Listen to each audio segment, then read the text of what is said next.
What's going on, you guys? I wanted to talk to you today about this new Star Wars trilogy that Rian Johnson is developing. Basically, we're going to talk about 5 things I think it needs to have in order to be good. So, the number 5 thing that I think it's going to need is for episode 8 to actually be a success. In fact, not just a regular success, but I think episode 8 is going to need to be amazing. The reason is because Rian Johnson is the mastermind behind this new trilogy, and if episode 8 gets kind of lackluster reviews, then it's going to set a very bad tone for everything involved in the new trilogy, because Rian Johnson's made episode 8. And of course, if people lose faith in Rian Johnson, then that will therefore mean that people have low faith in this entire new trilogy, and potentially all the new characters and everything that'll be involved will be tainted with the failure of episode 8. So episode 8 needs to be good. Now, if you're watching this in the future, I'm making this before episode 8 has come out, so hopefully episode 8 will be awesome. I have very high hopes for it, but if it does end up failing to meet expectations, that's going to be a very, very bad sign for the new trilogy. The number 4 thing it's going to need is a meaningful setting. And what I mean by that is the setting is just going to be huge. We don't know exactly when or where it's going to be, although they did say it's going to be in a different corner of the galaxy, so it's going to be somewhere far away. And I think wherever it is or whenever it is, it needs to be in a time or place where the stakes can matter. And what I mean by that is I don't want it to take place on Coruscant maybe, 1,000 years ago, because let's say a villain is threatening to blow up the planet. Well, you already know that they're going to fail in that endeavor. There's so many things you just already know that are going to happen. Imagine, if the Death Star were, attempted to blow up, Tatooine before episode 4, in some other prequel, and you just would know that wasn't even going to happen. There's just certain things, for example, that, that keep it very low stakes. If they did a backstory or whatever, and they had like a young Yoda who is the hero, and he had to, go against some difficult challenge and his life was in danger, he succeeds, or he's not going to die. And so I think if they put themselves in a place with all new worlds and basically put themselves in a position where anybody can potentially die, it will make you invested more in what happens and potentially make you care more about a success or failure. And it makes things more scary in a way. So a villain actually could succeed. The Death Star might actually blow up Alderaan, So that's kind of what I think is. I think a meaningful setting where stakes actually matter.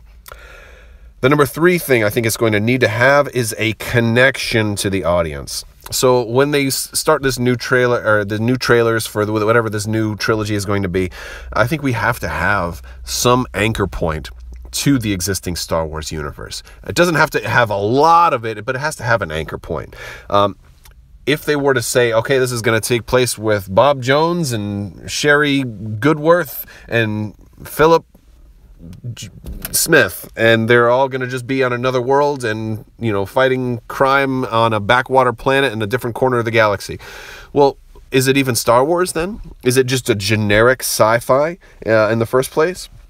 I mean, maybe some people might like a fresh setting, but I think you still need some kind of anchor to the existing Star Wars universe, whether or not it's just for the first movie, or not. I think Han Solo really helped make episode 7, much more of a success than it would have been without him. Imagine trying to latch on to Daisy Ridley and John Boyega, without having Han Solo there, in their scenes with them. Having an existing character really helps bring the audience's connection to it.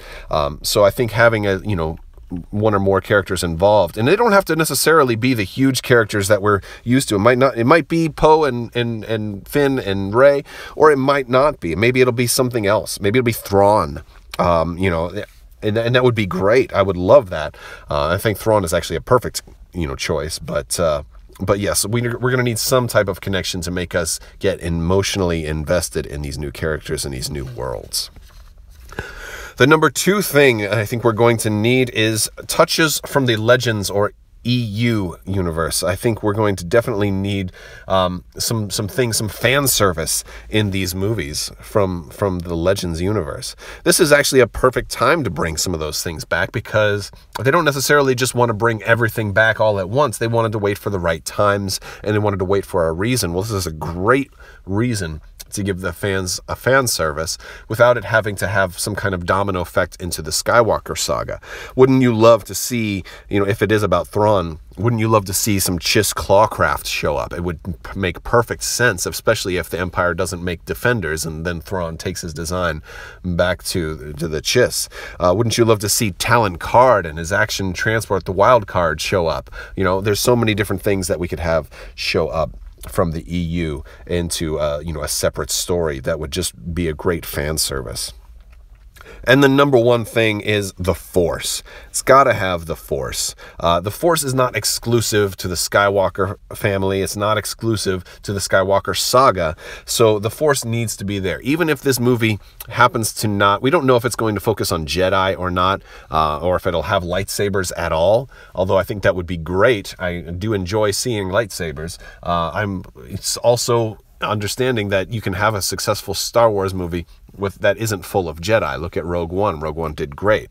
I mean, we did have, Darth Vader in that movie, but yes, I think the Force still needs to be involved. Rogue One is actually a great example of this as well. The Force was present in that universe and added a sense of mysticism, of magic, of wonder. You're going to need a sense of wonder, and the Force is your channel to bring that sense of wonder into this movie.